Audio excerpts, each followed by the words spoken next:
நான் குஜராத்ல இருந்து வரேன், பக்கத்து ஊருக்கு போகணும்னு சொல்றாரு. அவருடைய பேரை கேட்ட உடனே அங்க இருக்கிறவங்களுக்கெல்லாம் ஒரு மாதிரியாகி எல்லாரும் எந்திரிச்சு நின்னுறாங்க. பாபுஜி பாபுஜி எங்களை மன்னிச்சிருங்க, நீங்க யாருன்னு தெரியாம இவ்வளவு நேரம் உங்களை நிக்க வச்சு உங்களை ரொம்பவே சிரமப்படுத்திட்டோம், எங்களை மன்னிச்சிருங்கன்னு எல்லாரும் கெஞ்ச ஆரம்பிக்கிறாங்க. அதற்கு காந்தியடிகள் சொன்னார், தெரியாமல்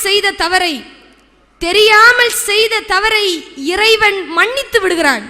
நீங்க எனக்கு உட்கார இடம் தர வேணாம், இங்க இருக்கக்கூடிய குழந்தைகளுக்கும் பெண்களுக்கும் உட்கார இடம் தாங்க, அதுவே நீங்க எனக்கு செய்யற உதவின்னு சொல்லியிருக்கார். ஆக தன்னை பற்றி மட்டும் சிந்திக்காமல் பிறருடைய நலனில் அதிக அக்கறை கொண்டனாலதான் காந்தியடிகள் அன்றும் இன்றும் என்றும் நம்மோடு வாழ்ந்து கொண்டிருக்கிறார். சரி, இப்படியே பகத்சிங், காந்தியடிகள், காமராசர், நேரு, பெரியார், அண்ணா இவங்களை இந்த தலைமுறைக்கான எடுத்துக்காட்டா நம்ம எடுத்துக்கிட்டோம். இவங்களைத்தான் நாளைய தலைமுறைக்கான எடுத்துக்காட்டாவும் எடுத்துக்க போறோமா? ஏன் நம்மள தலைவர்கள் உருவாக வேண்டாமா? இந்த நஸ்ருல் முஸ்லிமீன் பள்ளியிலிருந்து தலைவர்கள் உருவாக வேண்டாமா? நான் கேட்கிறேன், இந்த சமூகம், இந்த உலகம் ஒரு மனிதனுக்கு எதை கத்து தருது? பிழைக்க கத்து தருது. வாழ்வது வேறு, பிழைப்பது வேறு. நம்மள பல பேர் பிழைச்சுக்கிட்டு தான் இருக்கிறோம், வாழறோமா? எங்க எத்தனையோ விஷயத்தை தெரிஞ்சுக்கணும்னு ஆசைப்படுற நாம, எத்தனையோ விஷயங்களை கத்துக்கணும்னு நினைக்கிற நாம, நம்ம நாட்டை பத்தி, நம்ம நாட்டினுடைய பொருளாதார நிலைமையை பத்தி, நம்ம நாட்டில் நடக்கிற ஆட்சி முறையை பத்தி தெரிஞ்சுக்கணும்னு நம்மள எத்தனை பேத்துக்கு ஆர்வம் இருக்கு, ஆசை இருக்கு? சொல்லுங்க பார்க்கலாம். உலகத்திலேயே சிறந்த ஆட்சி முறை எது தெரியுமா? நம்ம மக்களாட்சி முறை தான். உலகத்திலேயே எத்தனை வகையான ஆட்சி முறை இருக்குன்னு தெரியுமா?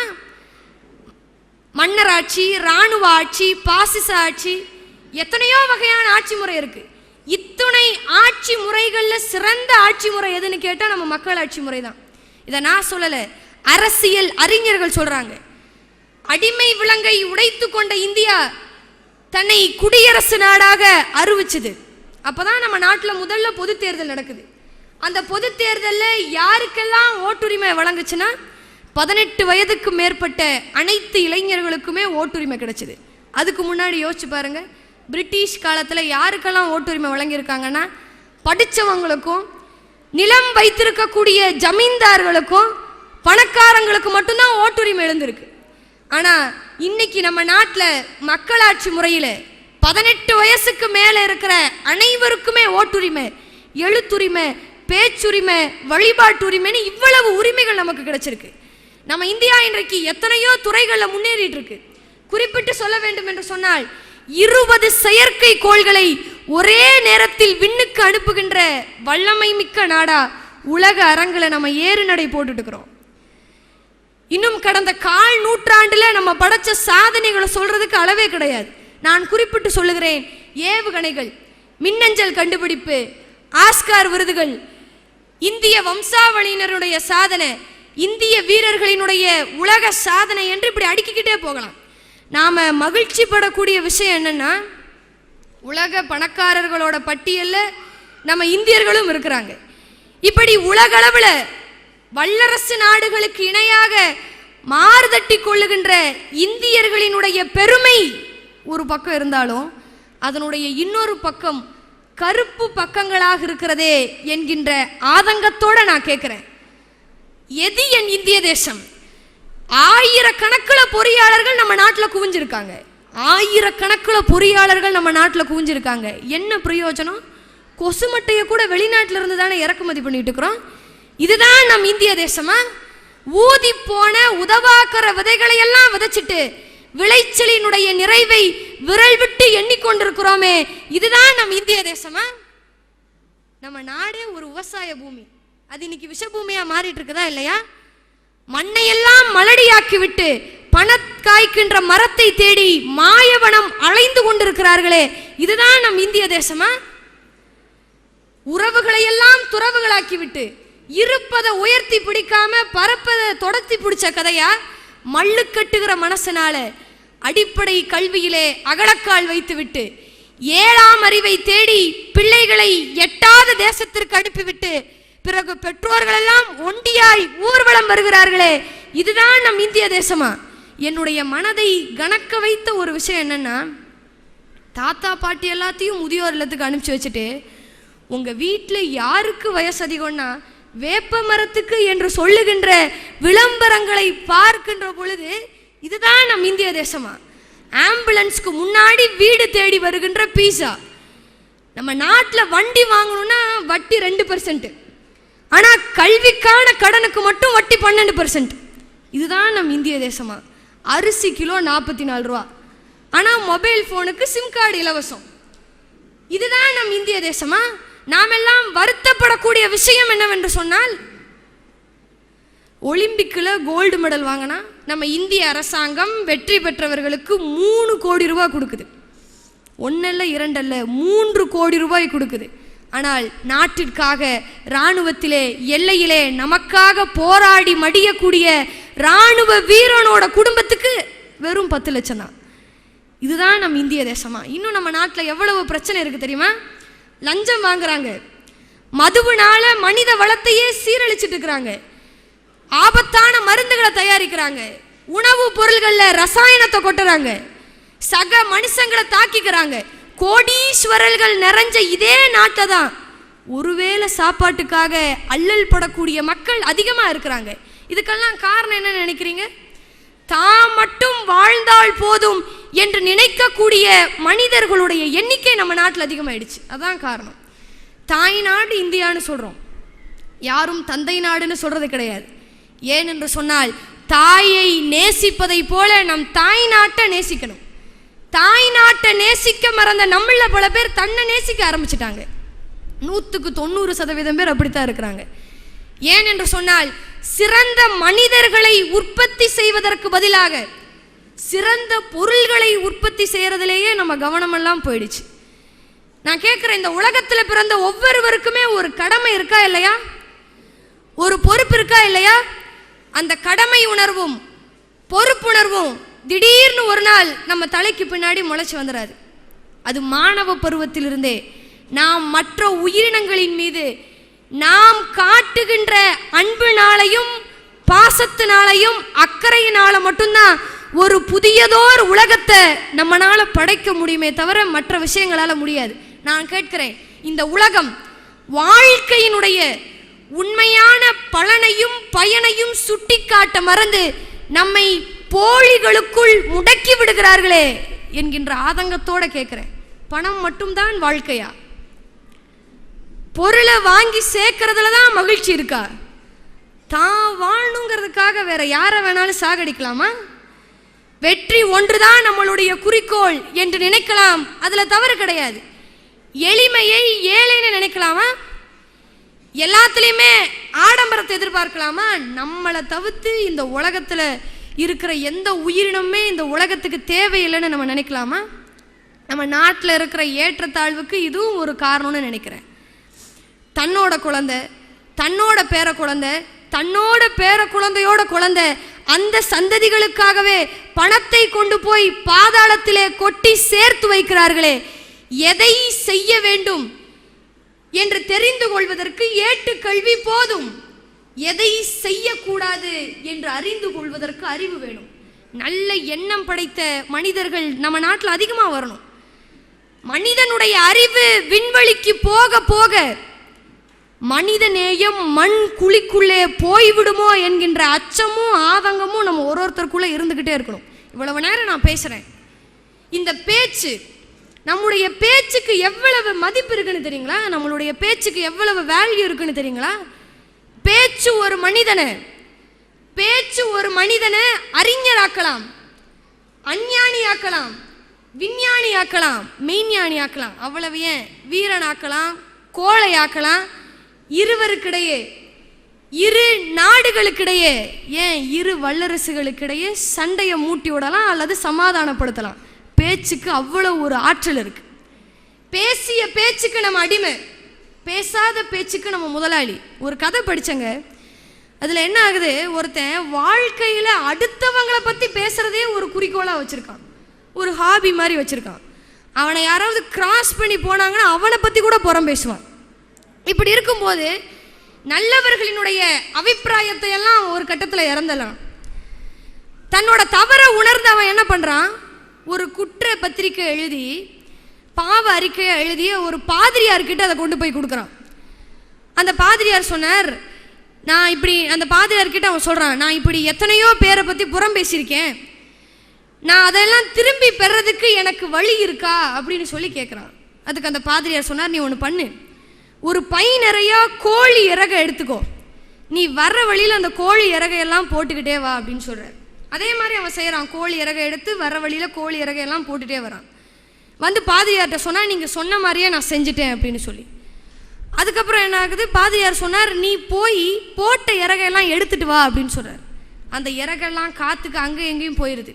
அவனால் ஒரு இறகை கூட எடுத்துகிட்டு வர முடியல. அப்போ தான் பாதிரியார் சொன்னார், இதே மாதிரி தான் நீ சொன்ன வார்த்தைகளும் ஒரு தடவை அதை சிந்திட்டனா அதை திருப்பி அள்ளவே முடியாதுன்னு சொல்கிறார். நம்மளுடைய முன்னோர்கள் நாம் எப்படி பேசணும் என்பதற்கு இலக்கணம் வகுத்து தந்தது மட்டுமல்லாமல் அதன்படி வாழ்ந்துட்டு போயிருக்காங்க. திருவள்ளுவர் திருக்குறள் அழகா சொல்லுவார், செவிப்பகை சொல் பொறுக்கும் படைவேந்தே கவிகை கீழ் தங்கும் உலகுன்னு. எங்கெல்லாம் ஒரு முறை பின்பற்றப்படுகிறதோ அங்கெல்லாம் குறைகள் இருப்பதற்கு வாய்ப்பே கிடையாது. காணுகின்ற கண்கள் சிறியது என்று சொன்னாலும் அவை காட்டுகின்ற சிகரங்கள் பெரியது. காணுகின்ற கண்கள் சிறியது என்று சொன்னாலும் அவை காட்டுகின்ற சிகரங்கள் பெரியது. நம்மை பேணுகின்ற இதயம் சிறியது என்று சொன்னாலும் அதிலிருந்து பிறக்கக்கூடிய எண்ணங்கள் பெரியது. இது ரூமினுடைய வரிகள். அமெரிக்க அதிபர் ஜான் கென்னடி அவர்கள் சொன்னார், எப்போ 1961 அமெரிக்க மக்கள் கிட்ட சொன்னார், நம்ம நாடு ஒரு கனவு காணணும், அந்த கனவை நிறைவேற்றுறதுக்காக நாமெல்லாம் உறுதி ஏற்கணும்னு சொன்னார். 1961 சொன்னார். அது என்ன கனவுன்னா, ஒரு மனுஷனை நம்ம பூமியிலிருந்து நிலாவுக்கு கூட்டிட்டு போகணும், கூட்டிட்டு போய் திருப்பி பத்திரமா அவனை பூமிக்கு கூட்டிட்டு வரணும்னு. இந்த கனவை அவர் சொல்லுகின்ற பொழுது அமெரிக்காவில் அதற்கான ஆரம்ப புள்ளி கூட கிடையாது. ஆனால் 10 ஆண்டுகள்ல அந்த கனவு நினைவாக்கப்பட்டிருக்கிறது என்று சொன்னால் நம்முடைய சிந்தனைகள் பெரிதாகின்ற பொழுது நம்மளுடைய சாதனைகளும் பெரிதாகிறது. 1961 70 வரைக்கும் அமெரிக்க மக்கள் எல்லாம் ஒன்று கூடி உழைச்சதோட பயன் என்ன? அந்த நாடு வளர்ச்சி அடைஞ்சது மட்டுமல்லாம உலக வங்கியையும் ஐநா சபையையும் ஆட்டி படைக்கக்கூடிய அதிகாரம் அவங்களுக்கு கிடைச்சிருக்கு. பின்னணியில அரசியல் மட்டுமல்ல, உலகத்தினுடைய தலைவனாக வேண்டும் என்கின்ற தனி மனித முயற்சி ஒரு அமெரிக்கன் கிட்டையுமே இருந்தது. அதனால தான் 20 மாடி 30 மாடின்னு கட்டடம் கட்டினாங்க. 1000 மைல்கள் போகக்கூடிய அளவிற்கு ரயில்வே பாலங்களை உருவாக்குனாங்க. கல்வின்னு எடுத்துக்கிட்டா கிட்டத்தட்ட 800 பல்கலைக்கழகங்கள் அவங்களால உருவாக்கப்பட்டது. இதற்கெல்லாம் மேலாக நாம் வியந்து போகக்கூடிய அளவிற்கு 60 ஆண்டு காலம் அமெரிக்கா இந்த உலக நாடுகளினுடைய தலைவனாக இருக்கிறது என்று சொன்னால் இதற்கு அடிப்படை காரணம் அவர்களுடைய உயர்ந்த சிந்தனையும் ஓயாத உழைப்பும் தான். சிந்திச்சு பாருங்க. மாதா பிதா குரு தெய்வம்னு சொல்லுவாங்க. ஒரு குழந்தையினுடைய முதல் பள்ளிக்கூடம் எதுன்னு நினைக்கிறீங்க? தன்னோட தாயோட மடிதான். ஒரு தாய் என்பவள் 100 பள்ளிகளுக்கு சமம்னு சொல்லுவாங்க. இன்னைக்கெல்லாம் எங்களுடைய ரோல் மாடலே பெற்றோர்கள் தான். பெற்றோர்கள் எந்த ஒரு விஷயத்தையுமே கஷ்டம்னு சொல்லி பிள்ளைகளுக்கு வளர்த்தாதீங்க. ஒன்றும் இல்லை, எழுத்தாளர் சுஜாதா கிட்ட போய் கேட்குறாங்க, இத்தனை புத்தகங்களை படிக்கிறீங்களே உங்களுக்கு கஷ்டமா இல்லையான்னு. அதற்கு சுஜாதா சொன்னாங்க, நான் இந்த புத்தகம் படிக்கிறத ஒரு வேலையா நினைச்சா இது கஷ்டமா இருக்கும், நான் இதை விருப்பமா எடுத்துக்கிறேன், அதனால எனக்கு இது கஷ்டமா இல்லைன்னு சொல்றாங்க. உலகத்திலேயே நம்ம இவங்க இவ்வளவு பெரிய ஆளா உயர்ந்திருக்காங்களே என்று பார்க்கிறவங்களாம் எப்படிப்பட்டவங்கன்னு நினைக்கிறீங்க?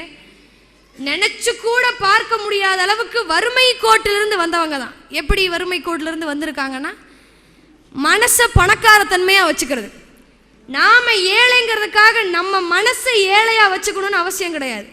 சில பேர் சொல்லுவாங்க, எனக்கு வாச்சது அவ்வளவுதான், நான் ஒரு துரதிருஷ்டசாலி என்று சொல்லக்கூடியவர்களுடைய பேச்சை நான் கேட்டிருக்கேன். அப்படிலாம் கிடையவே கிடையாது. எல்லாத்துக்குமே காரணம் நம்ம எண்ணம் தான். பாரதியார் அழகா சொல்லுவார், எண்ணிய முடிதல் வேண்டும், நல்லனவே எண்ணல் வேண்டும், திண்ணிய நெஞ்சம் வேண்டும், தெளிந்த நல்ல அறிவு வேண்டும்னு. எந்த ஒரு விஷயத்தினால நாம் மனதார ஈர்க்கப்படுகிறோமோ அதுவாகவே நாம் ஆகிறோம். இதுதான் உலகத்தோட நியதி. இது என்ன புது கதையாக இருக்குதுன்னு நீங்களாம் நினைக்கலாம். நம்மளுடைய மனதை பணக்கார தன்மையாக வச்சுக்கணும். ஒன்றும் இல்லை, இங்கே வந்திருக்கிற மிடில் கிளாஸ் ஃபேமிலி கிட்ட ஒரு 100 கோடி ரூபா கொடுத்து செலவு பண்ணுங்க அப்படின்னு சொன்னால் என்ன பண்ணுவாங்க? ஒரு 10 லட்ச ரூபா கடன் இருக்குது, முதல்ல அதை அடைக்கணும். ஒரு 2 கோடி ரூபாய்க்கு வீடு கட்டணும். அப்புறம் என்ன, ஒரு 5 லட்சம் ரூபாய்க்கு எல்லாத்துக்கும் பார்ட்டி கொடுக்கணும். ஒரு 2 லட்சம் ரூபாய்க்கு ட்ரெஸ் வாங்கணும். அப்புறம் 1 கோடி ரூபாய்க்கு நகையை வாங்கி சேர்த்தணும்னு சொல்லுவாங்க. அதுக்கப்புறம் என்ன பண்ணுவீங்கன்னு கேட்டால் தெரியாதுன்னு சொல்லுவாங்க. ஏன்னா கனவுல கூட 50 லட்சத்தை நம்ம தாண்டுறது கிடையாது. மிடில் கிளாஸ் ஃபேமிலியோட எண்ணம் எப்படி இருக்கும்?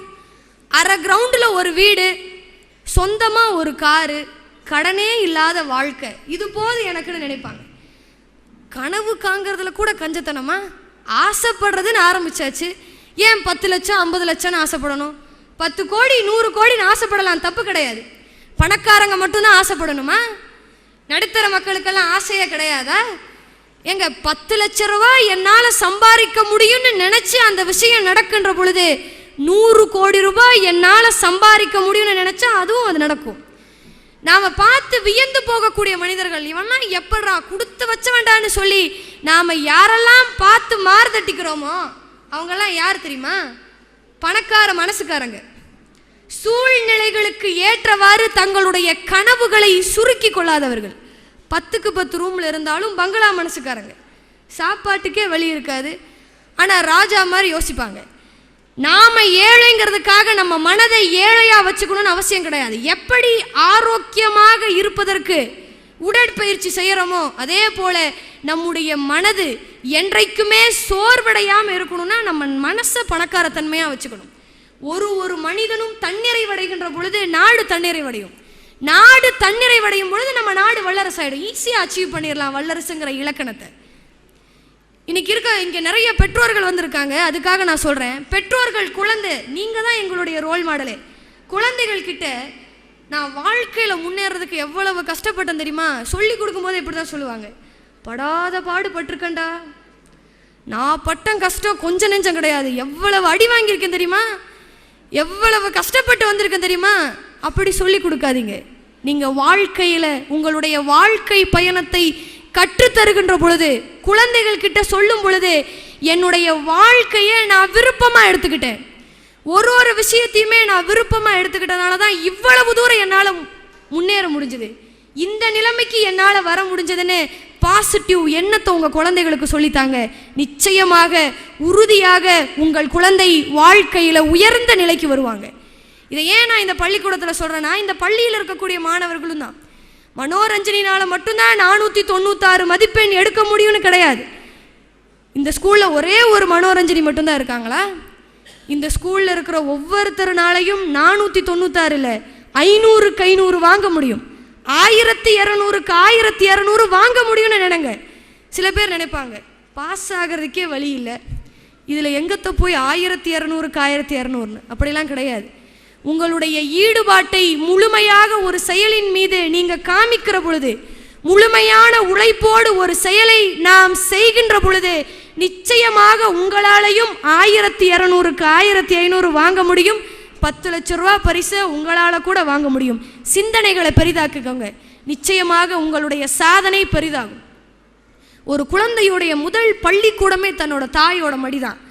ஒரு தாய் என்பவள் 100 பள்ளிகளுக்கு சமம்னு சொல்லுவாங்க. ஒரு தாயுடைய வாழ்த்துக்கு எவ்வளவு மகிமை இருக்குன்னு தெரியுங்களா? 5 வயசான தன்னோட மகன் கிட்ட, அந்த பையன் பேர் சுகர்னோ, அந்த தாய் என்ன பண்றாங்க, அவனுடைய வளர்ச்சியில ஒவ்வொரு விஷயத்திலுமே அவன் என்னெல்லாம் செய்யறானோ ஒரு விஷயத்திலுமே அவனை வாழ்த்துவாங்களாம். எப்படி? மகனே, நீ பெரியவனானதும் வெற்றி வீரனாவாய், இந்த நாட்டுக்கே தலைவனாவாய் அப்படின்னு சொல்லி அவனுடைய ஒவ்வொரு செயலுக்குமே அந்த தாய் வாழ்த்துவாங்களாம். இப்படி அந்த வாழ்த்தை கேட்டு கேட்டு கேட்டு வளர்கின்ற அந்த பையன், அந்த சுகர்னோ 350 ஆண்டு காலம் அடிமைப்பட்டு கிடந்த இந்தோனேசிய மக்களுக்கு சுதந்திரம் வாங்கி தந்திருக்கிறான் என்று பார்க்கின்ற பொழுது தாயினுடைய வாழ்த்துக்கு அவ்வளவு மகிமை இருக்கு. 12 கோடி இந்தோனேசிய மக்களினுடைய ஒட்டுமொத்த ஆதரவு பெற்று அவர் இன்றைக்கு அந்த நாட்டினுடைய ஜனாதிபதியாக இருக்கிறார் என்று பார்க்கின்ற பொழுது தாயுடைய வாழ்த்துக்கு அவ்வளவு மகிமை இருக்கு. இன்னைக்கெல்லாம் செல்லம் கொடுத்து வளர்த்துற பெற்றோர்களை விட செல்ல கொடுத்து வளர்த்துற பெற்றோர்கள் தான் நாட்டில் அதிகமாக இருக்கிறாங்க. அதில் சில பேர் பெருமையாக பேசிக்குவாங்க. நானே கேட்டிருக்கேன், என் பையன் யாரையும் தொந்தரவு பண்ண மாட்டான். எப்படி? யாரையும் தொந்தரவு பண்ண மாட்டான், தான் உண்டு தான் கம்ப்யூட்டர் உண்டுன்னு அவன் பாட்டுக்கு இருப்பான்னு பெருமையாக பேசிக்குவாங்க. இது பெருமை கிடையாது. 200 மாணவர்களை வச்சு ஒரு ஆராய்ச்சி பண்ணியிருக்காங்க. 75% பேர் குறைபாட்டோடு இருக்கிறாங்க. 23% பேர் லேப்டாப்புக்கு அடிமையாக இருக்காங்க. 19% பேர் கம்ப்யூட்டருக்கு அடிமையாக இருக்கிறாங்க. 13% பேர் இன்டர்நெட்டுக்கு தன்னை அடிமைப்படுத்தி இருக்காங்க. தனிமையில் இருக்கிறாங்க. ஃப்ரெண்ட்ஸு கிட்ட கூட பேசுறது கிடையாது.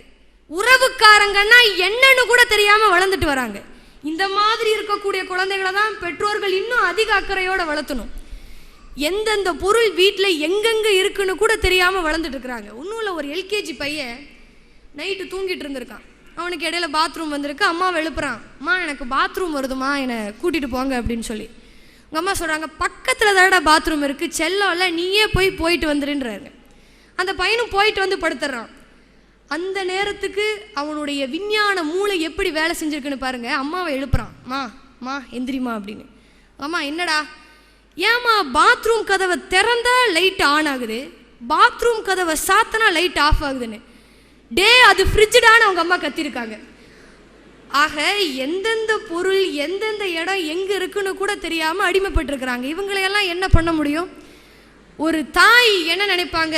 தன்னுடைய குழந்தை தன்னை விட்டு போயிடக்கூடாதுன்னு இடுப்பில் சுமப்பாங்க. ஆனால் ஒரு தந்தை தன்னை விட ஒரு படி மேலே தன்னுடைய மகன் இருக்க வேண்டும் என்பதற்காக தோளில் சுமப்பாங்க. அம்மானா அன்பு, அப்பான்னு சொன்னாலே என்றைக்குமே அறிவுதான். ஒரு அப்பா தன்னோட குழந்தைக்கு ஒழுக்கம்னா என்னங்கிறத எவ்வளவு அழகாக சொல்லி தராருன்னு பாருங்க. ஒன்றும் இல்லை, அப்பாவும் மகனும் மொட்டை மாடியில் பட்டம் விட்டுட்டு இருக்கிறாங்க. அப்போ அப்பா மகன் கிட்ட கேட்குறாரு, பட்டம் வானத்தில் பறந்துட்டு இருக்கு. அப்பா மகன் கிட்ட கேட்குறாரு, ஏன்டா இந்த நூலோட வேலை என்னன்னு நினைக்கிறேன்னு. நூலை தொட்டு காமிச்சு சொல்கிறாரு, இந்த நூலோட வேலை என்னன்னு நினைக்கிறேன்னு. அதுக்கு பையன் சொல்கிறான், நூலு தான்ப்பா பட்டத்தை இழுத்து பிடிச்சிட்டு இருக்குது அப்படின்னு சொல்லி. அதுக்கு அப்பா சொன்னார், நூலு பட்டத்தை இழுத்து பிடிக்கல, நூலு தாண்டா பட்டத்தையே பறக்க வச்சுட்டு இருக்குதுன்னு சொல்கிறார். பையன் என்ன பண்ணுறான்? சிரிக்கிறான். உடனே அப்பா என்ன பண்ணுறாரு? கத்திரிக்கோள் எடுத்து நூலை வெட்டி விட்டுறாரு. நூலை வெட்டினோட பட்டம் என்ன ஆகுது? அங்கேயும் இங்கேயும் பறந்து ஒரு ஓரமாக போய் கீழே விழுந்துருது. அப்போ தான் அப்பா சொன்னார், இதே போல தான் வாழ்க்கையில் ஒழுக்கம் என்பது உன்னை உயர்த்தி பிடிக்கிற கயிறு மாதிரி. அந்த ஒழுக்கத்திலிருந்து ஒருபோதும் உன்னை விடுவித்து கொள்ளாதேன்னு அவங்க அப்பா சொல்லி தந்திருக்காரு. இதைத்தான் திருவள்ளுவர் அழகா சொல்லுவார், ஒழுக்கம் விழுப்பம் தரலான், ஒழுக்கம் உயிரினும் ஓம்பப்படும். கருவறையில ஒரு குழந்தை உருவாகிறது என்று சொன்னால் வகுப்பறையிலே நாளைய எதிர்காலம் உருவாகிறது என்ற அர்த்தம். ஆசிரியர்களுக்கெல்லாம் நம்ம கடமைப்பட்டிருக்கோங்க. ஏன்னா சின்ன வயசுல நாம செய்யற தவறையெல்லாம் பொறுத்துட்டு நாம வாழ்க்கையில முன்னேறணும் என்று நினைக்கக்கூடியவர்கள் இருக்கிறார்கள் என்று சொன்னால் அது ஆசிரியர்கள் மட்டும்தான். சின்ன வயசுல எவ்வளவு தப்பு பண்ணியிருப்போம்.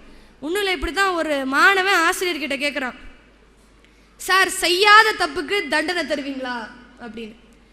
நீ செய்யாத தப்புக்கு நான் எதுக்குடா தண்டனை தர போகிறேன், அப்படிலாம் தரமாட்டேன் அப்படின்னு சொல்கிறார். அப்போ நான் ஹோம்ஒர்க் செய்யலை சார் அப்படின்னு சொல்கிறான். இதையெல்லாம் பொறுத்துக்கிட்டு இன்னும் சொல்ல போனால் ஒரு எல்கேஜி படிக்கிற குழந்தை இந்த மாதிரி ஒரு மெட்ரிகுலேஷன் ஸ்கூலில் ஒரு கேன்டீன் இருக்குது. அந்த கேன்டீனில் ஒரு கூடை நிறைய ஆப்பிள் வச்சுருக்காங்க. அந்த குழந்தை என்ன பண்ணுது? ஆப்பிளை பார்த்தோன்னா ஓடி வருது. ஓடி வந்து தன்னுடைய 2 கையினால் ஆப்பிள் எடுக்க போகுது. பக்கத்தில் ஒரு போர்டு இருந்தது. அந்த குழந்தை அப்படியே ஆப்பிள் எடுக்கிற பார்க்கல அந்த போர்டை பார்க்குது. அந்த போர்டில் என்ன எழுதி போட்டிருக்கு? ஒன்றுக்கு மேல் எடுக்காதீர், கடவுள் உங்களை பார்த்து கொண்டிருக்கிறார்னு எழுதியிருக்கு. உடனே அந்த குழந்தை தன்னோட 2 கையும் கீழே எடுத்துருச்சு. பக்கத்தில் கொஞ்சம் தூரம் போடணும், இன்னொரு கூட நிறைய சாக்லேட் இருக்குது. குழந்தை என்ன பண்ணிச்சு? வேகமாக போய் பக்கத்தில் சுற்றி முற்றி பார்த்துச்சு, எந்த போர்டும் இல்லை. தன்னோட 2 கையில் சாக்லேட் எடுத்துக்கிட்டு குழந்தை எழுதி வச்சுது, சாக்லேட் எவ்வளவு வேண்டுமானாலும் எடுத்துக்கொள்ளுங்கள், கடவுள் ஆப்பிளை பார்த்து கொண்டிருக்கிறார்னு எழுதி வச்சுது. இப்படி நாங்கள் செய்கிற தவறுகளையெல்லாம் பொறுத்து கொண்டு வாழ்க்கையில் எங்களை உயர்த்தி கொள்ளக்கூடிய, எங்களை உயர்த்தி விடுகின்ற ஆசிரியர்களுக்கு நாம் கடமைப்பட்டிருக்கிறோம். நமக்கு உணவளிப்பது பெற்றோர்களாக இருக்கலாம், நமக்கு உணவளிப்பவர்கள் பெற்றோர்களாக இருக்கலாம், ஆனால் நமக்கு உணர்வளிக்கக்கூடியவர்கள் ஆசிரியர்கள். நம்மை பிறக்க வைத்தவர்கள் பெற்றோர்களாக இருக்கலாம், ஆனால் நம்மை பிழைக்க வைக்கக்கூடியவர்கள் என்றைக்குமே ஆசிரியர்கள் தான். ஒரு நல்ல ஆசிரியர் என்றைக்குமே ஒரு நல்ல மாணவனை மறந்ததா சரித்திரமே கிடையாது. ஆசிரியர் என்பவர் வானத்திலிருந்து மழையாய் வருபவர்கள் அல்ல, நிலம் அறிந்து விதைக்கக்கூடியவர்கள். ஒரு மாணவன் ஒரு குரு கிட்ட போய் கேட்குறான், குருவே நான் உங்ககிட்ட கல்வி கற்றுக்கொள்ளணும்னு ஆசைப்படுறேன்னு.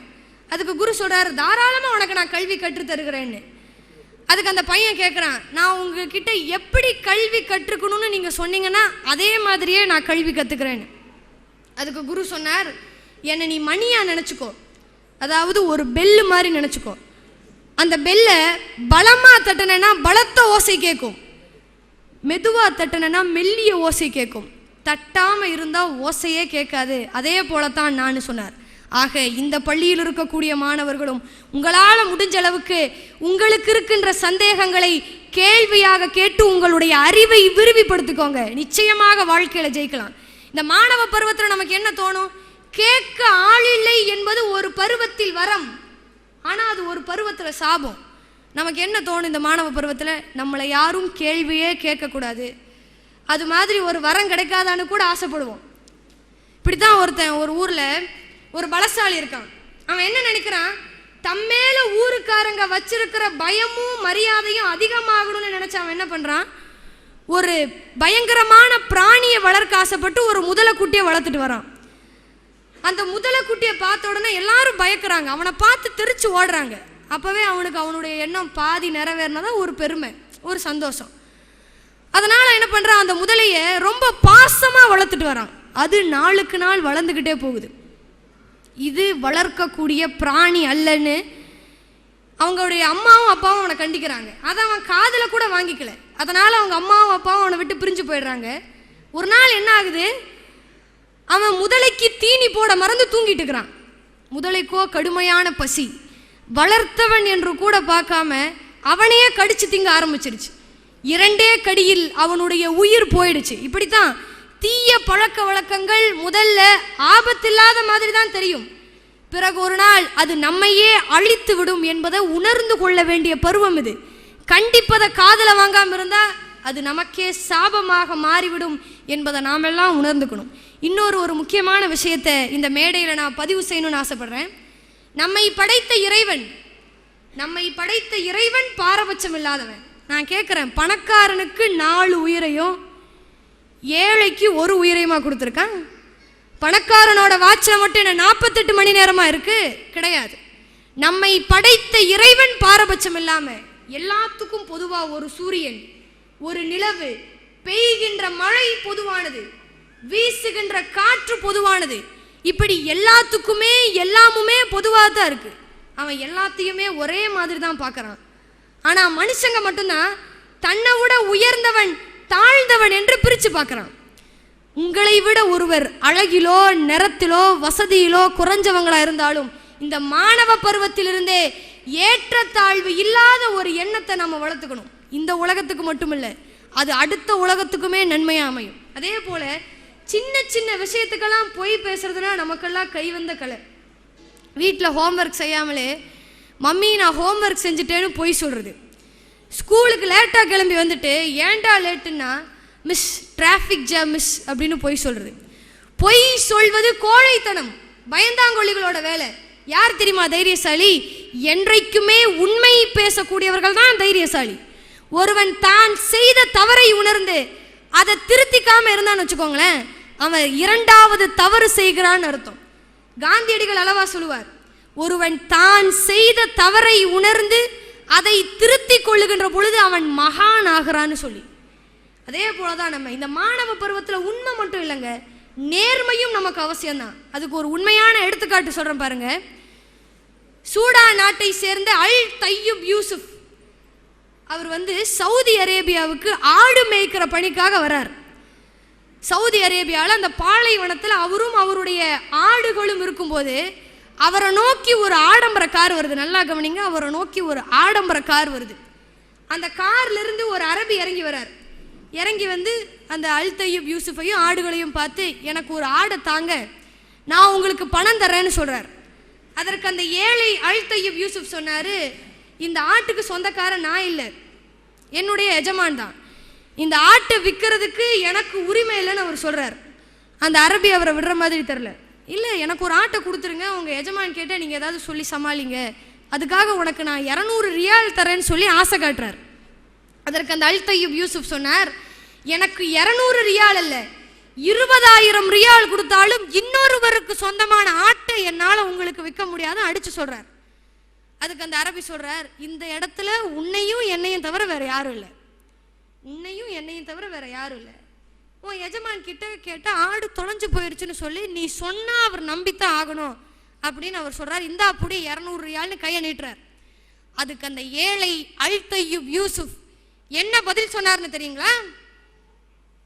நீங்க சொல்ற மாதிரி இந்த இடத்துல உங்களையும் என்னையும் தவிர வேற யாரும் இல்லை, ஆனால் நம்மை படைத்த இறைவன் அல்லாஹ் எங்கேயும் போயிடல, அவன் என்ன மட்டும் இல்லை உங்களையும் சேர்த்துதான் பார்த்து கொண்டிருக்கிறான் ஒரு போடு போடுறார். அரபி அப்படியே அதிர்ச்சி ஆயிடுறார்.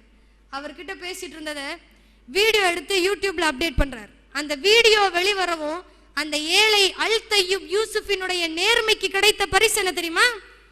சவுதியில செயல்படக்கூடிய சூடானிய தூதரகம் அவரை கூப்பிட்டு பாராட்டி உபசரிச்சது மட்டுமல்லாம 2 லட்சம் ரியாலை அவருக்கு பரிசா கொடுத்திருக்காங்க. அல் ஹுசைனி ஃபவுண்டேஷன் 20,000 ரியாலும் மற்ற தன்னார்வ தொண்டு நிறுவனங்கள் 20,000 ரியால் என்று அந்த ஏழை அல் தையூப் யூசுஃபினுடைய நேர்மைக்கு கிடைத்த பரிசு. அதனால தான் சொல்றேன், நேர்மை என்றைக்குமே நமக்கு உயர்ந்த நிலைக்கு நம்மளை கொண்டு போகும். வாழ்க்கையில மகிழ்ச்சியா இருக்கணுமா? நான் அதுக்காக ஒரு வழி சொல்றேன். ஏன்னா எனக்கு சமைக்க தெரியாது, அதனால எங்க அம்மா கிட்ட நான் அடிக்கடி திட்டு வாங்குவேன். எங்க அம்மா நான் நல்லா சமைப்பாங்க, நானும் நல்லா சமைக்கணும் அப்படிங்கிற ஒரு ஆர்வத்தில் நிறைய புத்தகங்களை படித்தேன். அப்போ நானே ஒரு ரெசிபி கண்டுபிடிச்சேன். அந்த ரெசிபியை ஃபாலோ பண்ணுறவங்க நிச்சயமாக வாழ்க்கையில் மகிழ்ச்சியாக இருக்கான். இது காமெடி கிடையாதுங்க, உண்மைதான். தேவையான பொருளை சொல்கிறேன், நோட் பண்ணிக்கோங்க. 2 மாதத்தை எடுத்துக்கோங்க. அதில் புறம் பேசுறது, பொய் பேசுறது, அடுத்தவங்களை பற்றி பேசுறது, வெறுப்பு, பொறாமை இதையெல்லாம் இல்லாமல் அறவே 2 மாதத்தை சுத்தம் பண்ணிக்கோங்க. சுத்தம் பண்ண அந்த 2 மாதத்தை 5-6 துண்டா வெட்டி வச்சுக்கோங்க. வெட்டன அந்த 2 மாதத்துலேருந்து ஒரு நாளாக எடுங்க. அந்த ஒரு நாளில் 1 டீஸ்பூன் திடம், 1 டீஸ்பூன் நம்பிக்கை, 1 டீஸ்பூன் நட்பண்பை சேர்த்து நல்லா கலக்கி வச்சுக்கோங்க. கலக்கின அந்த கலவையில் 1 பார்ட் நேர்மை, 1 பார்ட் நம்பிக்கை, 1 முழு கப் உழைப்பை சேர்த்து நல்லா கலக்க வச்சுக்கோங்க. கலக்கின அந்த கலவையில் முடிஞ்ச அளவுக்கு நற்காரியங்களை சேர்த்துக்கோங்க. இப்போ அந்த கலவையில் 1 டீஸ்பூன் பாசிட்டிவ் எண்ணங்களை சேர்த்திக்கோங்க. அதுக்கு மேலே கொஞ்சம் லைட்டாக விளையாட்டுத்தனத்தையும் நகைச்சுவையும் கொஞ்சம் தூவி வச்சுக்கோங்க. தூவன அந்த கலவையை அன்பெனும் பாத்திரத்தில் போட்டு மகிழ்ச்சிங்கிற தீயில லேசாக சூடு பண்ணுங்க. புன்னகையால் அலங்கரித்து எல்லாத்துக்கும் பரிமாறுங்க. எந்தவித எதிர்பார்ப்பும் இல்லாமல் நிச்சயமாக வாழ்க்கையில் நீங்களெல்லாம் மகிழ்ச்சியாக இருக்கலாம். இன்னைக்கு நம்ம நாட்டை பற்றி நாம் நினைக்கும்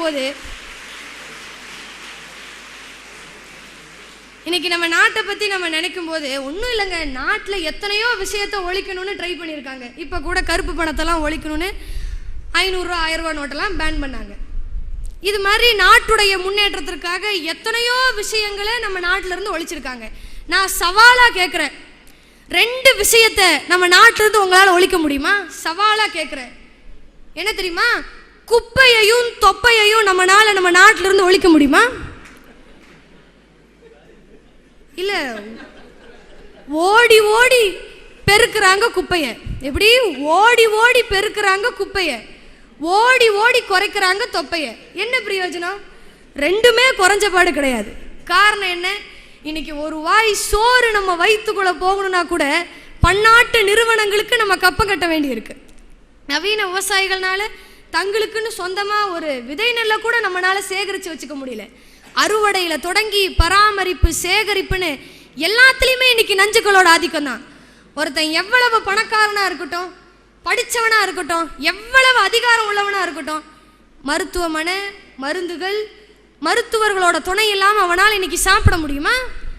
நம்மளுடைய உறக்கம், உணவு மட்டுமல்ல, இன்றைக்கு பல உபாதைகளை கூட கட்டுப்படுத்தக்கூடியவர்கள் மருத்துவர்களாக தான் இருக்கிறாங்க. பழம் சாப்பிடணும்னா யோசிப்பாங்க, ஆனால் மாத்திரையை எந்தவித இதுவும் இல்லாமல் அப்படியே சாப்பிட்ருவாங்க. மாத்திரைகள் இல்லை என்று சொன்னால் இன்றைக்கு பல பேர்த்துக்கு யாத்திரைகளே இல்லை என்று சொல்லக்கூடிய அளவிற்கு மனித வரலாற்றிலே இப்படி ஒரு மோசமான நிலை இருந்ததா நான் படித்ததே கிடையாது. இதுக்கெல்லாம் காரணம் என்னென்னு நினைக்கிறீங்க? இன்னைக்கு ஓட்ஸ் கஞ்சியை பற்றி தெரிஞ்ச நம்மள பல பேர்த்துக்கு ஆரோக்கியத்தை தரக்கூடிய உளுந்தங்கஞ்சியை பற்றி தெரியல. ஏதாச்சும் சாப்பிடணும் போல இருக்கா, உடனே என்ன பண்ணுவோம், லேஸ், குர்குரே, சீட்டோஸ் வேணும்னு கேட்போம். ஆனால் சோத்து வத்தலே ஒரு கலப்படம் இல்லாத நொறுக்கு தீனின்னு நமக்கு தெரியாமல் போச்சு. சண்டே ஆனால் சிக்கன் சாப்பிடணும்னு ஆசையாக இருக்கும்.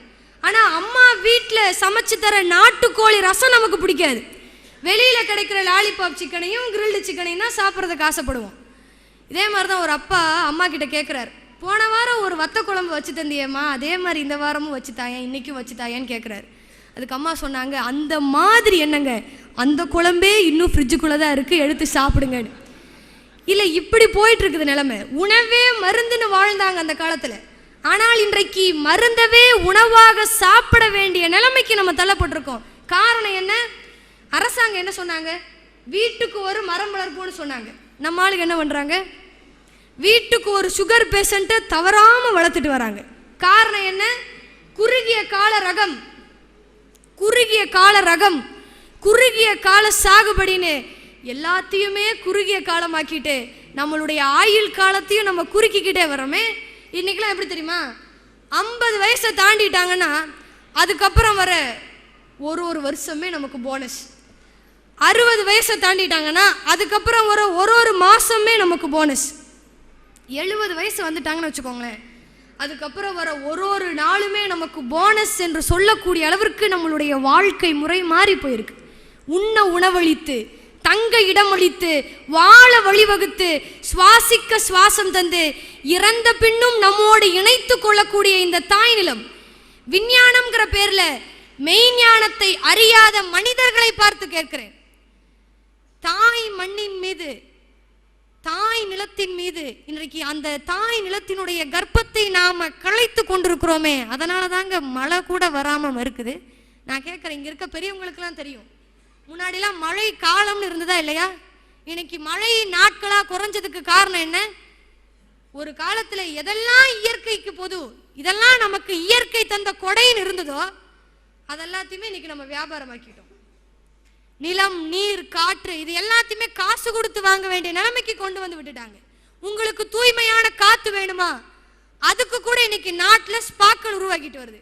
விவசாயிகள் என்ன சொல்றாங்க, நெல்லு போட்டோம், கரும்பு போட்டோம், போட்ட படத்தை எடுக்க முடியல, பிளாட் போட்டோம், ஜோரா நடக்குது விற்பனைன்னு ரியல் எஸ்டேட்டுங்கிற பேர்ல பல கோடிகள் புரளுகின்ற பணக்காரர்களினுடைய பகட்டான தொழிலா இன்றைக்கு விவசாய நிலங்கள் எல்லாம் மாறி போயிடுச்சு.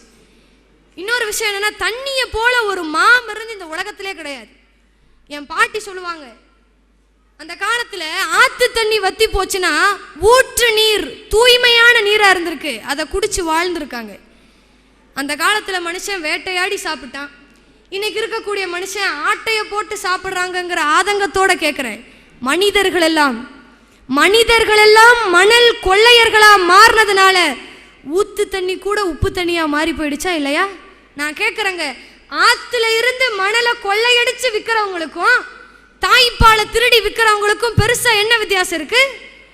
இங்கே இருக்கக்கூடிய பெரியவங்களுக்கெல்லாம் தெரியும், அந்த காலத்தில் தவளைகளினுடைய சத்தம் ஒரு சங்கீத கச்சேரியாக இருக்கும். அந்த தவளையெல்லாம் எங்கே வாழணும் உங்கள் எல்லாத்துக்குமே தெரியும். குளம், குட்டை இது மாதிரி இருக்கிற இடத்துல கொசுக்கள் இடுகின்ற முட்டையை சாப்பிட்டு வாழ்ந்துட்டு இருந்தது. இன்னைக்கு தான் அந்த மாதிரி எதையுமே நம்ம விட்டு வைக்கலையே. அந்த காலத்தில் டெங்கு காய்ச்சல், மலேரியா காய்ச்சல், சிக்கன் குனியான்னு எவ்வளவு ஒரு மனிதனுடைய உயிரை கொல்லக்கூடிய அளவிற்கு எந்த ஒரு மோசமான வியாதி அந்த காலத்தில் வரல. வடிவேல் சார் ஒரு படத்தில் கிணத்த காணான்னு கம்ப்ளைண்ட் பண்ணுவார். அதை பார்த்து சிரிக்கிற நாம உண்மையிலுமே காணாமல் போன ஆயிரக்கணக்கான குளங்கள், ஏரிகள், கிணறுகளை பற்றி நம்ம சிந்திச்சிருக்கிறோமா? 10 லட்சம் மனிதர்கள் இறந்து போயிருக்கிறாங்க நம்ம நாட்டில் கொசு கடிச்சு. காரணம் என்ன? பாரம்பரியத்தை மறந்துட்டோம், இயற்கையை நம்ம அழிச்சிட்டு வரோம். மனுஷன் என்ன நினைக்கிறான், இந்த உலகம் முழுவதுமே தனக்கு தான் சொந்தம்னு நினைக்கிறான், தலகணும். இதுக்கெல்லாம் மேல அறியாமைனால தன்னோட தலையில தானே தீ வச்சுக்கிறான். நான் கேட்கிறேன், இந்த உலகத்துல வாழுகின்ற உயிரினங்கள்ல நம்மளும் ஒருத்தர். இந்த எண்ணம் நமக்கு இருந்திருந்தா இன்னைக்கு ஓசோன்ல ஓட்ட விழுந்திருக்குமா? கவிப்பேரரசு வைரமுத்து ஐயா அழகா கேள்வி கேட்டார். தலை கிழிந்தால் தையலிடுவாய், உடை கிழிந்தால் ஒட்டு போடுவாய், ஓசோன் கிழிந்ததே என்ன செய்குவாய்னு. இந்த கவிதை நம்முடைய மனதை தைக்கிறதா இல்லையா? இன்னைக்கு தண்ணிக்காக பக்கத்து மாநிலத்தில் பிச்சை எடுத்துட்டு இருக்கிறோம். காளி குடங்களை தூக்கிட்டு தெருவா அலைய வேண்டிய நிலைமை எப்படி இருந்தது நம்ம நாடு? 5 வகையா நிலத்தை பிரிச்சு அதுல வாழக்கூடிய உயிரினங்கள், பறவைகள், விலங்குகள்னு தனித்தனியா பிரிச்சு கருப்பொருள்னு பேர் வச்ச முன்னோர்கள் வாழ்ந்த தேசம் இந்த தேசம் இல்லையா? முல்லைக்கு தேர் கொடுத்தும் மயிலுக்கு போர்வை தந்து இயற்கையை போற்றின ஞானிகளும் சித்தர்களும் வாழ்ந்த தேசம் இந்த தேசம் இல்லையா? இன்னும் சொல்ல போனா என் தாத்தா பாட்டிலாம் சொல்லுவாங்க, அந்த காலத்துல மரத்திலிருந்து கனியை பறித்து உண்பதை கூட பாவச் செயல் நினைச்சு உதிர்ந்த பழங்களை உண்டு வாழ்ந்த ஞானிகளும் சித்தர்களும் வாழ்ந்த தேசம் நம்ம தேசம். இன்னைக்கு என்ன பண்றாங்க? 2 கிலோமீட்டர் ரோடை விரிவு பண்றதுக்கு 200 மரங்களை வெட்டி சாய்க்கிறோமே, இயற்கை நம்ம சும்மா விட்டுருமா? நாம் இதெல்லாம் சிந்திச்சு பார்க்க வேண்டாமா? இந்த புயலோட காரணமா எத்தனையோ லட்சக்கணக்கான மரங்கள் வீணா போயிருக்கு. போனதை பத்தி நம்ம கவலைப்பட்டு ஒரு பிரயோஜனமும் கிடையாது. நம்மனால முடிஞ்ச அளவுக்கு நம்ம மரக்கன்றுகளை நட்டு வச்சாதான் நாளைய தலைமுறைக்கு நம்ம உதவியா இருக்க முடியும். இதெல்லாம் சிந்திச்சு பாருங்க. ஒரே ஒரு கருத்தை மட்டும் சொல்லி என்னுடைய உரையை நான் நிறைவு செய்து கொள்கிறேன். ஒன்றும் இல்லைங்க, நம்முடைய இறைவன் எல்லாத்துக்கும் பொதுவாக ஒரு விஷயத்தை கொடுத்துருக்கான். என்னன்னா, ஒன்றும் இல்லை, ஒரு தேவதை உங்க முன்னாடி வந்து நின்றுட்டு தினமும் உங்க கணக்கில் உங்க அக்கௌண்ட்டில் 86,400 ரூபா டெபாசிட் பண்ணிடுறேன், ஒரு நாள் முழுக்க செலவு பண்ணுங்க, மிச்சம் எவ்வளோ வச்சிருந்தாலும் திருப்பி எடுத்துட்டு போயிடுவேன்னு சொல்லுது. என்ன பண்ணுவோம்? ஒரு பைசா விடாம திட்டம் போட்டு எல்லா காசையும் நம்ம செலவு செஞ்சிருவோம். அதே போலத்தான் கால தேவதை தினமும் 86,400 வினாடிகளை நமக்கு பரிசா தந்திருக்கு. எப்படி காசை நம்ம திட்டம் போட்டு செலவு செய்யறோமோ அதே போல காலத்தையும் நாம திட்டம் போட்டு செலவு செய்யணும். சோம்பேறிகள் மட்டும்தான் காலத்தினுடைய பிடியில் சிக்கி தவித்துக் கொண்டிருக்கிறார்கள். ஏன்னு சொன்னா, படிச்சவன் காலத்தை அறிவாக்குறான், தொழிலாளி காலத்தை பொருளாக்குறான், வியாபாரி காலத்தை பணமாக்குறான், உடற்பயிற்சியாளன் காலத்தை பலமாக்குறான். ஆனா சோம்பேறிகள் மட்டும்தான் காலத்தினுடைய பிடியில் சிக்கி தவித்துக் கொண்டிருக்கிறார்கள். சோம்பி கிடப்பவர்களுக்கு வாய்ப்புகள் கிடைப்பதே கிடையாது. எவன் ஒருவன் ஓய்வறியாமல் உழைத்து கொண்டிருக்கிறானோ, காலத்தை எதிர்நோக்கி செயல்பட்டு கொண்டிருக்கிறானோ, அவனுக்கு தான் வாழ்க்கையில வாய்ப்புகள் கிடைக்கும். எனக்கெல்லாம் சந்தர்ப்பம் வரும், அப்பதான் நான் வாழ்க்கையில முன்னேற முடியும்னு காலத்தை எதிர்பார்த்து எந்த ஒரு முயற்சியுமே எடுக்காம இருக்கக்கூடியவர்களுக்கு வாழ்க்கையில வெற்றிங்கிறதே கிடையாது. சந்தர்ப்பம் என்று சொல்வதை நான் ஒருபோதும் ஒப்புக்கொள்ள மாட்டேன். ஏனென்று சொன்னால், சந்தர்ப்பங்களை நாம் தான் உருவாக்கி கொள்ள வேண்டும் என்று சொன்னார் பெர்னாட் ஷா. உண்மைதான். இங்க தென்னாலிராமனை பத்தி தெரியாதவங்க யாருமே இருக்க முடியாது. அவருடைய திறமையை தெரிஞ்சுக்கிட்ட டெல்லியினுடைய அரசர் பாபர் என்ன பண்றாரு? தென்னாலிராமனை டெல்லிக்கு வர வைக்கிறார். தென்னாலிராமன் டெல்லிக்கு வர்றார். அதுல ஒரு லெட்டர் எழுதுறார். என்ன எழுதியிருக்குன்னா, விஜயநகரத்தில் இருக்கக்கூடிய தென்னாலிராமன் டெல்லிக்கு வரவும்னு எழுதியிருக்கு. அதே மாதிரி தென்னாலிராமனும் டெல்லிக்கு வரார், அரண்மனைக்குள்ள வராரு, தன்னுடைய அகட விகடத்தை காமிக்கிறாரு, அரசர் முன்னாடி எல்லாத்தையும் காமிக்கிறாரு. யாருமே அரண்மனையில சிரிக்கல. அவருடைய திறமையை கண்டு அவரை யாருமே பாராட்டல. தென்னாலிராமன் ஒரு மாதிரி ஆயிடுறாரு. என்னடா, நம்ம இவ்வளவு விஷயங்களை செய்யறோம், நம்மளை யாருமே பாராட்ட மாட்டேங்கிறாங்க, நம்மளை பார்த்து யாருமே சிரிக்க மாட்டேங்கிறாருன்னு அவர் யோசிக்கிறார். அப்புறம் அவர் அப்படி புரிஞ்சுக்கிறார், இது பாபரோட சூழ்ச்சி தான், நான் என்ன பண்ணாலும் என்னை பாராட்டக்கூடாதுன்னு பாபர் தான் இவங்களுக்கு கட்டளை இட்டு இருக்கிறார் அப்படின்னு சொல்லி அவர் புரிஞ்சுக்கிறார். இதை புரிஞ்ச அவர் என்ன பண்றார்? அரண்மனைக்கு சொல்லாம கொள்ளாம வர்றதையே நிறுத்திடுறார். பாபர் என்ன நினைச்சுக்கிறாரு? தான் வெற்றி அடைஞ்சதா நினைச்சுக்கிறார். ஒரு நாள் பாபர் வாக்கிங் போறார் தன்னுடைய மந்திரியோட. ஒரு சேவகன் அவர் சில பொன் முடிச்சுகளை எடுத்துட்டு பாபர் பின்னாடி வராங்க. தெரு ஓரமா ஒரு முதியவர், ஒரு வயதான முதியவர் அப்படி தள்ளாடிக்கிட்டே மரக்கன்றுகளை நட்டு வச்சுட்டு இருக்கிறார். பாபர் அப்படியே பக்கத்துல போறார். ஏன் பெரியவரே, மாமரத்தை நட்டு வச்சுட்டு இருக்கிறீங்க, இது வளர்ந்து இது காய்ச்சி அந்த காய் பழமாகி அந்த பழத்தை நீங்க என்ன சாப்பிடவா போறீங்க அப்படின்னு ஒரு மாதிரி கேட்கிறார், சிரிச்சுட்டே கேட்கிறார். அதுக்கு அந்த பெரியவர் சொன்னார், நம்மளுடைய முன்னோர்கள் இது மாதிரி இந்த மரத்தை வைக்கும்போது இது காய்ச்சி இதை பழுத்து இந்த பழத்தை நம்ம சாப்பிட போகிறோமான்னு நினச்சிருந்தா நம்ம இன்னைக்கு மாம்பழம் சாப்பிட்டு இருக்க மாட்டோம். எப்படி அவங்க நாளைய தலைமுறை மாம்பழம் சாப்பிடணும்னு மரத்தை நட்டு வச்சாங்களோ அதே போல அடுத்த தலைமுறை மாம்பழம் சாப்பிட வேண்டும்ங்கிறதுக்காக நான் இந்த மரத்தை நட்டு வைக்கிறேன்னு சொல்றாரு. பாபருக்கு சரியான மகிழ்ச்சி. நல்ல சூப்பர் பெரியவரே, சரியான விளக்கம் அப்படின்னு சொன்ன உடனே மந்திரி என்ன பண்றாரு, ஒரு பொன் முடிச்சு எடுத்து பரிசா கொடுக்குறாரு. பெரியவர் அதை சிரிச்சுக்கிட்டே வாங்கிட்டு பாபரை பார்த்து சொல்றாரு, அரசே, இந்த மரம் வச்சதுக்கு அப்புறம் ரொம்ப நாளைக்கு அப்புறம் தான் எனக்கு பயன் தரும். ஆனால் பாபரினுடைய ஆட்சியில், உங்களுடைய ஆட்சியில் நட்ட உடனேயே எனக்கு பலன் கிடைத்து விட்டது அரசே அப்படின்னு சொன்ன உடனே பாபருக்கு இன்னும் மகிழ்ச்சி ஆயிடுது. அப்படியே லைட்டாக மந்திரியை திரும்பி பார்க்குறாரு. மந்திரி இன்னொரு பொன் முடிச்ச பரிசா பாபருக்கு, அதாவது அந்த முதியவருக்கு கொடுக்குறாரு.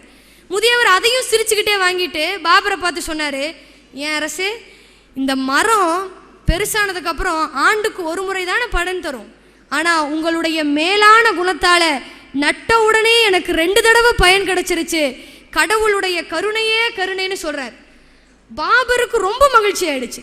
அவரே ஒரு பொன் முடிச்ச பரிசா பெரியவருக்கு கொடுத்துட்டு மந்திரியை பார்த்து சொன்னார், சீக்கிரம் இந்த இடத்த விட்டு கிளம்பணும், இல்லைன்னா இந்த பெரியவர் சாதுரியமாக பேசியே நம்ம பொக்கிஷத்தை எல்லாத்தையும் கறந்துடுவார், நம்ம சீக்கிரம் இந்த இடத்த விட்டு கிளம்பணும்னு சொல்லி புறப்படுறாங்க. புறப்படும் போது அந்த பெரியவர் சற்று நிற்க முடியுமா அரசேன்னு கேட்குறார். அவங்க திரும்பின உடனே தன்னோட தாடியையும் மீசையை எடுத்துட்டு தென்னாலிராமன் அங்கே நிற்கிறார். பாபர் திகச்சு போயிடுறார். சற்று முன் என்னிடம் 3 பரிசுகளை பெற்றது இந்த தென்னாலிராமன் தானா என்று அவர் வியந்து போய் கேட்கிறார். ஆக தென்னாலிராமன் தனக்கான வாய்ப்புகளை அவரே உருவாக்கிக்கிட்டார். அதே போலத்தான் நமக்கான சந்தர்ப்பத்தை நாம் தான் உருவாக்கிக்கணும். ஒரு ஆங்கில கவிஞர் நம்ம கிட்ட கேள்வி கேட்கிறார், சந்தர்ப்பம் வரணும், நான் வாழ்க்கையில முன்னேறணும், ஆனா என்னால முடியலன்னு புலம்பாத. உன் கண் முன்னாடி தோன்றி மறைந்த வாய்ப்புகளை பயன்படுத்திக்க தெரியாத உன்னுடைய அறியாமையை நினைத்து நீ வருத்தப்பட்டதுண்டா என்று நம்மிடம் கேள்வி கேட்கிறாங்க. ஆக இதையெல்லாம் கருத்தில் வைத்து இது மாதிரியான நல்ல விஷயங்களை நாம எங்க கத்துக்கிறோம்னா இந்த பள்ளிக்கூடத்துல தான். ஒரு கவிஞன் சொன்னான், பள்ளிக்கூடங்கள் மூடப்படுகின்ற பொழுது சிறைச்சாலைகள் திறக்கப்படுகிறது என்று சொல்லி. எவ்வளவு பொருள் பொருந்திய வார்த்தை இது! இன்றைய சமுதாயத்தினுடைய அலட்சிய போக்கையும் நமக்கு படம் பிடித்து காட்டுகிறதா இல்லையா?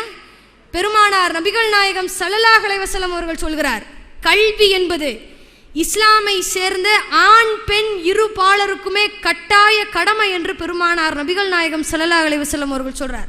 நம்ம என்ன நினைக்கிறோம், தொழுவதையும் நோன்பு வைப்பதையும் தான் கடமையாக நினைக்கிறோம். ஆனால் பெருமானார் கல்வி கற்பதை கூட கடமையாக சொல்லியிருக்கிறார். நம்முடைய இஸ்லாம் சமூகம் மனிதனுடைய மேன்மைக்காக 2 விதிகளை சொல்கிறது. ஒன்று, இறைவனின் மீது நாம் கொண்டுள்ள ஈடுபாடு ஈமான், இன்னொன்று கல்வி ஞானம். உங்களில் யார் கல்வி அறிவு பெற்றிருக்கின்றீர்களோ, உங்களில் யார் இறைவன் மீது நம்பிக்கை கொண்டிருக்கின்றீர்களோ, நிச்சயமாக அல்லாஹ் உங்களுக்கு பெரிய பதவிகளை வழங்குவானாக. ஏனென்று சொன்னால் கற்றவர்கள் நிறைந்திருக்கக்கூடிய சமூகத்திற்கும் கல்லாதவர்கள் நிறைந்திருக்கக்கூடிய சமூகத்திற்கும் நிச்சயம் வேறுபாடு இருக்கும். திருக்குரான் இதை ஆணித்தரமாக பதிவு செய்கிறது. திருக்குரானிலே அல்லாஹ் நம்மிடம் கேள்வி கேட்கிறான், அறிந்தோரும் அறியாதோரும் சமமாக முடியுமா என்று அல்லாஹ் நம்மிடம் கேள்வி கேட்கிறான். இப்னுல் முபாரக் என்கின்ற அறிஞர்கிட்ட கேள்வி கேட்டிருக்காங்க, நாம் எதுவரை கல்வி கற்க வேண்டும் என்று கேட்க அவர் சொல்லியிருக்கிறார், மரணம் வரை. ஆக கல்வி கற்பது என்பதற்கு வயது வரம்பு என்பதே கிடையாது. மரணம் வரை நாம் கல்வி கற்றுக்கொண்டே இருக்க வேண்டும். அல்லாஹ்விடம் நாம் துவா செய்ய வேண்டும், எனக்கு மிகுந்த ஞானத்தை வழங்குவாயாக அல்லாஹ் என்று நாம் ஒருவருமே அல்லாஹ் கிட்ட துவா செய்யணும். இந்த துவாவிற்கும் வயது வரம்பு என்பதே கிடையாது. மரணம் வரை கல்வி கற்றுக்கொண்டே இருக்க வேண்டும் என்பதுதான் நம்முடைய மறை. இதையெல்லாம் நன்கு உணர்ந்ததால தான் இந்த டிஎஸ்ஆர் குடும்பத்தை சேர்ந்த நிர்வாக குழு உறுப்பினர்கள் மாணவர்களுக்கு ஏட்டு கல்வியை மட்டும் வழங்காமல் மார்க்க கல்வியையும் சேர்த்து வழங்கி கொண்டிருக்கிறார்கள். அல்ஹம்துலில்லாஹ். 80 மாணவர்களை கொண்டு தொடங்கப்பட்ட இந்த கல்வி நிறுவனம் இன்றைக்கு 850 மாணவர்களையும் 60க்கும் மேற்பட்ட ஆசிரியர்களை கொண்டு சிறந்த முறையிலே நடந்து கொண்டிருக்கிறது என்று பார்க்கின்ற பொழுது உண்மையிலுமே பெருமையாக இருக்கிறது. இந்த பள்ளி இன்னும் பல கிளைகளாக பெருகி லட்சக்கணக்கான மாணவர்களை, ஒரு நல்ல மாணவ சமுதாயத்தை இந்த நாட்டிற்கு கொடுக்க வேண்டும் என்று நாமெல்லாம் அல்லாஹ்விடம் துவா செய்ய வேண்டும். இந்த TSR குடும்பத்தினுடைய நிர்வாக குழு உறுப்பினர்கள் அனைவரும் இந்த பள்ளிக்காக நீங்கள் எடுக்கின்ற ஒவ்வொரு முயற்சியிலுமே அல்லாஹ் உங்களுக்கு மிகப்பெரிய வெற்றியை வழங்குவானாக என்று நாம் எல்லாம் அல்லாஹ்விடம் துவா செய்ய வேண்டும். இதையெல்லாம் கூறிக்கொண்டு இந்த மாணவ சமுதாயம் எப்படி ஒரு புதியதோர் உலகத்தை படைக்க வேண்டும் என்று சொன்னால், அநீதிகளை உரமாக்கி, ஆயுதங்களை பழுதாக்கி, உரிமைக்காக போராடி, உடைமைகளை பொதுவாக்கி புதியதோர் உலகம் செய்வோம். ஜாதிகளை சிறிதும் பார்க்காமல், சாதிக்க மட்டும் பார்த்து, பெண்கள் தினத்தன்று மட்டும் பெண்களை கொண்டாடாமல், பெண்களை தினம் தினம் கொண்டாடி புதியதோர் உலகம் செய்வோம். தாழ்ந்தவன் என்று வீழ்த்தாமல், உயர்ந்தவன் என்று வாழ்த்தாமல், மதத்தை கூறி தூற்றாமல், பணத்தை கோரி போற்றாமல் புதியதோர் உலகம் செய்வோம். சுயமரியாதைக்கு அழிவில்லாமல், அடிமைத்தனத்திற்கு வழி இல்லாமல், இழிவுகள் உயராமல், இன்பங்கள் குறையாமல் புதியதோர் உலகம் செய்வோம் என்று சொல்லி வாய்ப்பளித்த அனைவருக்கும் நன்றி கூறி விடைபெறுகிறேன். நன்றி, வணக்கம். அஸ்ஸலாமு அலைக்கும் வரஹ்மத்துல்லாஹி வபரகாத்துஹு.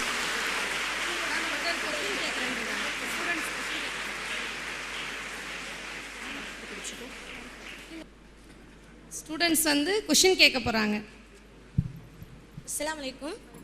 உங்களுக்கு உங்கள் பேரண்ட் சப்போர்ட் இருக்குது, அதுபோல் ஈச் அண்ட் எவரி ஸ்டூடெண்ட்டுக்கும் பேரண்ட் சப்போர்ட் கிடைக்கணும்னு ஆஸ் எ பேரண்ட்ஸ்க்கு நீங்கள் என்ன சொல்ல விரும்புகிறீங்க? நான் பேசும்போதே சொன்னது அதுதான். ஒரு பெற்றோரும் இதை கடமையை எடுத்துக்கணும். என்னுடைய பெற்றோர் மட்டும் இல்லை, இந்த உலகத்துக்கு ஒரு குழந்தை வருதுனாலே ஒவ்வொரு பெற்றோர்களும் எவ்வளவு கனவுகளோடு இருப்பீங்க. அந்த கனவை நினைவாக்குறதுக்காக நீங்களும் உழைக்கணும். உங்களுடைய குழந்தைய கண்டிப்பாக வாழ்க்கையில் உயர்ந்த நிலைக்கு கொண்டு வரலாம். ஒவ்வொரு பெற்றோர்னாலையுமே அது முடியும். தேங்க்யூ. அஸ்ஸலாமு அலைக்கும். நீங்கள் வந்து இப்போ ஸ்டடீஸ்லேயும் கான்சென்ட்ரேட் பண்ணணும், அது மாதிரி இப்போ ஸ்பீச்லேயும் பேசுகிறீங்க. அது வந்து நீங்கள் எப்படி பேலன்ஸ் பண்ணுறீங்க? உங்களால் எப்படி முடியும்? எல்லாத்துக்குமே முயற்சியும் பயிற்சியும் தான் காரணம். இதுக்கெல்லாம் மேலே எனக்கு அல்லாஹ் மேலே நிறைய நம்பிக்கை இருக்குது. நான் அதிகமாக அல்லாஹ் கிட்ட நான் துவா